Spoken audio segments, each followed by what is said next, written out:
Subtle vintage texture works best when viewers feel it rather than notice it. Today, how to create subtle vintage speckles. Start Photoshop and create a new 1800 by 2400 canvas filled with a warm off-white tone. Add a new layer and fill it with 50% gray, then apply filter, noise, add noise at about 50% Gaussian monochromatic.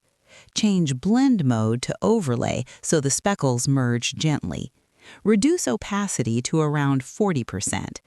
Duplicate the layer, rotate slightly, and lower opacity again so the pattern becomes more random.